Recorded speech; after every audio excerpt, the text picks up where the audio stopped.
لک الحمد یا اللہ الصلاۃ والسلام علیک یا رسول اللہ اما بعد۔ سلسلہ ناظرین کے سوالوں کے جواب دینے کا، ناظرین میں سے ایک نے ہمارے کسی ویڈیو کے کمنٹس میں سوال کیا ہے کہ نماز میں زبردستی نہیں بلکہ دل سے رونا آئے، اس کے لیے کیا کریں؟ یہ ان کا سوال ہے، اور واقعی میں زبردستی رو بھی نہیں سکتے، خود سے رونا آئے تو جا کر کے نماز کے مسائل ہیں۔ پھر اس میں بھی کچھ باتیں ہیں، آپ توجہ کے ساتھ سنیے اول تا آخر، تاکہ نماز میں رونے کی تعلق سے آپ کو مسائل بھی سمجھ میں آ جائے اور کیا صحیح کیا غلط یہ بات کا علم بھی آپ کو ہو جائے۔ عبداللہ بن شخیر رضی اللہ تعالیٰ عنہ سے روایت ہے، وہ فرماتے ہیں کہ میں نے رسول کریم علیہ السلام کو نماز پڑھتے ہوئے دیکھا تو رونے کی وجہ سے آپ علیہ السلام کے سینے سے ایسی آواز آ رہی تھی جیسے چکی چلنے کی آواز ہوتی ہے۔ جی ہاں،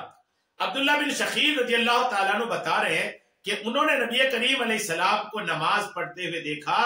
تو انہوں نے ایک آواز سنی جیسے چکی چلنے کی آواز ہوتی ہے۔ جس وقت چکی کسی چیز کو پیس رہی ہو تو اس وقت اس کے گرم ہونے کی وجہ سے آواز آتی ہے۔ چنانچہ صحابی رضی اللہ تعالیٰ عنہ نے نماز میں آپ علیہ السلام کے رونے کی چکی کی آواز، رونے کو چکی کی آواز سے تشبیہ دی ہے، اور یہ رسول کریم علیہ السلام کا اپنے رب کے ساتھ حال تھا، جبکہ اللہ تعالیٰ نے آپ کے پہلے اور بعد والے سارے گناہ معاف فرما دیے تھے، لیکن اس کے باوجود آپ علیہ السلام لوگوں میں سے سب سے زیادہ اللہ سے ڈرنے والے، اس کا تقوی اختیار کرنے والے اور اللہ تعالیٰ کا خوف رکھنے والے تھے، اور یہ سب کچھ اپنے رب کی کمال معرفت کی وجہ سے تھا۔ یہ حدیث پاک جو میں نے آپ کو پیش کیا ہے، یہ ابو داؤد اور نسائی اور احمد میں بھی یہ حدیث پاک موجود ہے۔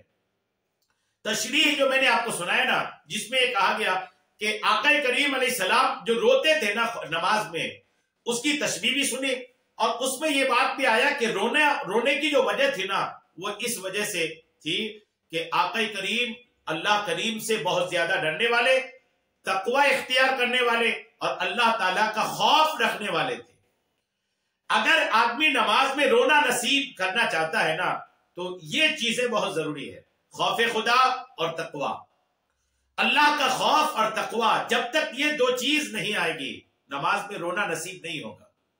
یہ دو چیز نماز کے علاوہ، نماز میں بھی اور نماز کے علاوہ بھی آخرت کے لیے رونا، خدا کے لیے رونا، یہ نصیب کرتی ہے۔ ایک خوف خدا، دوسرا تقوی پرہیزگاری۔ تو اگر آپ چاہتے ہیں کہ نماز میں آپ کو رونا نصیب ہو جائے تو آپ کو یہ دو چیز اختیار کرنی پڑے گی، ایک تقوی پرہیزگاری۔ تقوی کا مطلب ہوتا ہے اللہ کریم کی بتائے ہوئے راستے پر چلنا، منع کیے ہوئے راستے سے مکمل طور پر رک جانا، یہ تقوی ہے۔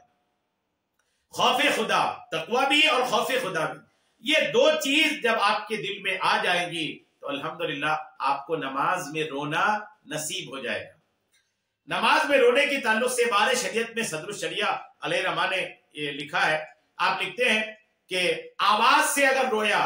اور حرف پیدا ہوا،